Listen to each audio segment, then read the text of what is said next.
What's up, netizen? So, ayan. Papakita ko sa inyo mga guys, yung dam. Yan yung dam na yan na ginagawa mga guys. Yan yung ipapalit doon sa Wawa Dam sa Montalban. So, dito nga pala to mga guys sa may Rodriguez Rizal. Boundary to ng San Jose del Monte. Yes. To Rodriguez Rizal.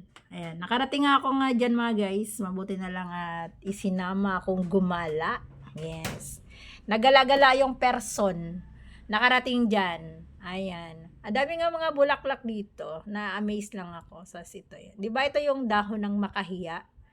So, inano ko siya mga guys. Tinaray ko siyang itiklop. Hindi siya tumitiklop. So, pati yung makahiya mga guys, makapal na din yung mukha. Di ba? Ayan. So, na-miss nga lang ako dito kasi nakapunta na ako dito dati. Hindi pa siya ganun kalawak. Makunti pa lang yung natanggalan ng mga puno ng kahoy. So, ngayon malawak na yung nila ng dam. Ang lawak niyan mga guys. Hindi ko lang alam kung ano ang tawag ng dam na yan. Mamaya ipapakita ko sa inyo ng buo. So, nakikita nga ako dito ng tanglad. English ng tanglad mga guys. Anong English ng tanglad? Carlos Bisil. Ba't Carlos Bisil? Grass Bisil mga guys. Anong Carlos Bisil? Ayan, zoom in ko yung yung dam. Parang siya mga guys, parang swimming pool. Ayan, ang lalim niyan, sobrang lalim niyan. At may mga pang traktura. Pwede ka ring bumaba dyan kung may sasakyan kayong dala-dala. Pero malayo yan, ikot-ikot pa yung mangyayari dyan. Ang lawak niyan, ang laki niyan. Yan yung magsusupply ng tubig sa buong Metro Bulacan, sa buong Bulacan. So, isa lang yan sa may pinakamalaking dam dito sa Bulacan. Ayan, isasarado na yata nga yung Wawa Dam. Parang, or i-connecting nila dyan. So, yun. Hindi na sila kukuha ng tubig doon sa Wawa Dam. Parang yan na yung parang panibagong dam. Or konektado pa rin siya.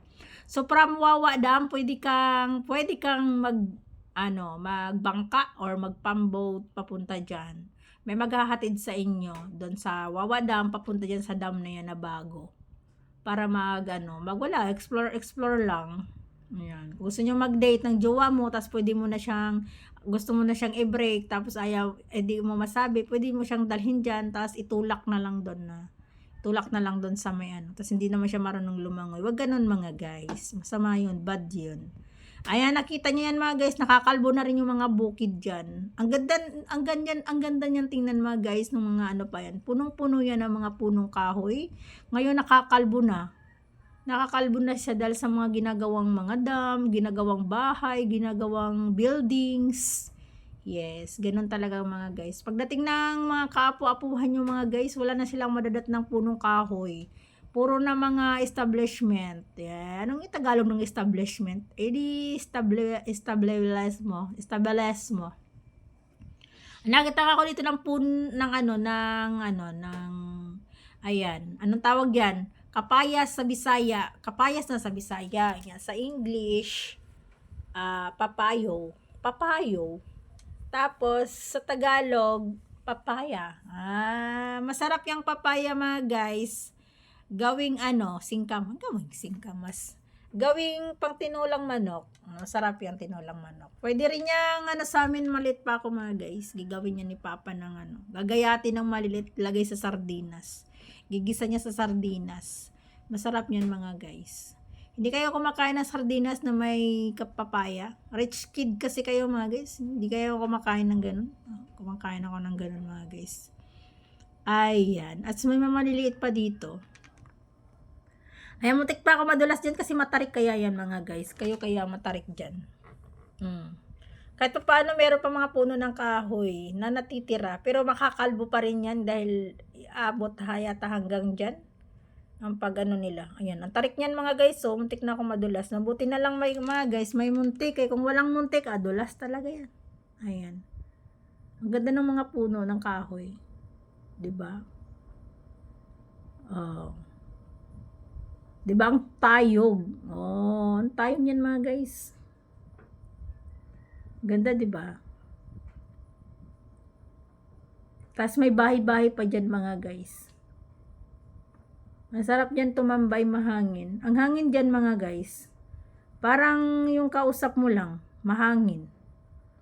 Ayan. At least dyan mga guys na may purpose yung pagkahangin niya. Nape-refresh yung mind mo. Nare-refresh yung mind mo mga guys. Parang nalilipad-lipad yung stress mo sa buhay. Pag pumunta ka dyan mga guys, kailangan mare-refresh mo rin yung mo. May problema ka, may bagsak ka sa exam, or bagsak ka sa kanya, hindi ka crush ng crush mo, pwede ka na magmuni-muni dyan with coffee. May coffee din dyan mga guys. Ayan, nakita nyo naman mga guys. Ganyan yung efekto.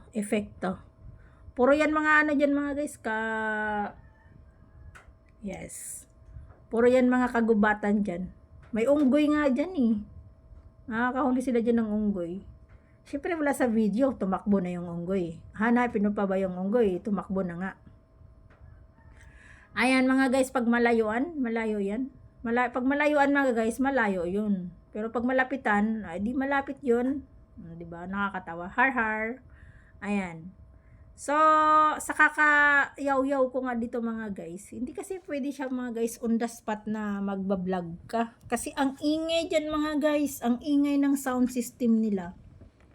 Makaka-copyright yung aking video pagka hindi ko tinanggal yung May original voice talaga ako dyan, kaso nga lang, kailangan mong itanggalin yung music nasa background.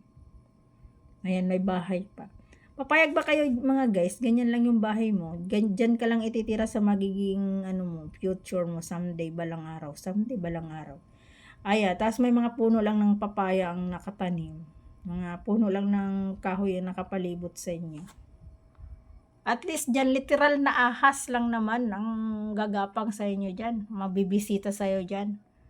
Hindi katulad na nakatira ka nga sa magandang bahay, may sasakyan, tapos may fake na ahas na gumagapang. Ano ba nung pinagsasabi ko? Ayan mga guys, ayan. Nakikita mo naman kung gaano kalakas yung hangin, na pati yung mga dahon nalipad-lipad. Lumilipad-lipad niya mga dahon dyan mga guys. Sana pati siya liparin din papunta sa iyo para hindi na kayo magkikita ng patago. Papaalam pa sa magulang niyo. Tapos yung pala, sabi nag-aaral, yung pala nagkikita ng patago. Sana hangin na lang para liparin papunta sa kanya. Ayan. Nakita niya yan mga guys, no? Ang gaganda tingnan. Ay, ewan ko mga guys, kasi ako nare-relax talaga ako pag nakakita ako ng mga puno ng kahoy, sa mga kasi nature lover talaga ako mga guys. Mas gugustuhin ko pa na pumunta sa mga ganyang place. Yung nare-refresh yung mind ko, yung ganyan.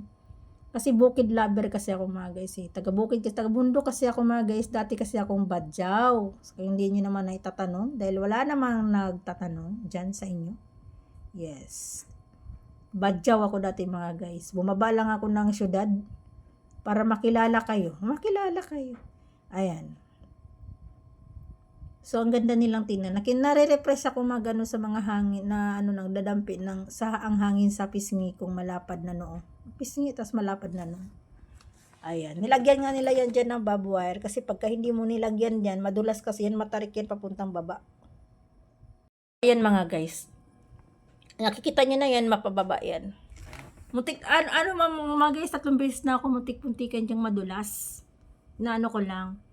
Yung pa ako, inaayos ko lang pag Di ba? Yung paa ko kasi mga guys, yung mga paa ko, yung mga daliri ko sa paa.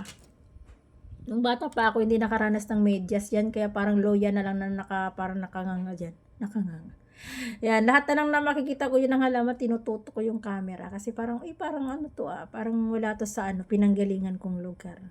Ayan, kasi nga dati nga akong badyaw, so parang yung mga nakikita ko na bawat halaman dyan, parang na-amaze ako. So, ako lang ba yung na-amaze sa mga ganitong lugar mga guys? Kasi alam mo, sa totoo lang, dito ko nakikita yung totoong peace of mind. Yung mga ganyan, may nakikita kang tanawin. Kaso lang, hindi ko na masasabi sa inyong fresh na yung hangin. Gawa ng may ginagawa dyan sa baba. Kasi nga, di ba yung buhangin, pagka humahangin, yung mga buhangin, nililipad yan, papunta dyan. So, hindi mo na rin masasabi na fresh yung air. Ayan, at nag-order pa nga ng kape yung ating kasama dyan. Ayan, let's coffee with me. Let's coffee with me. The English is very short and very hard to find. That's why you go away.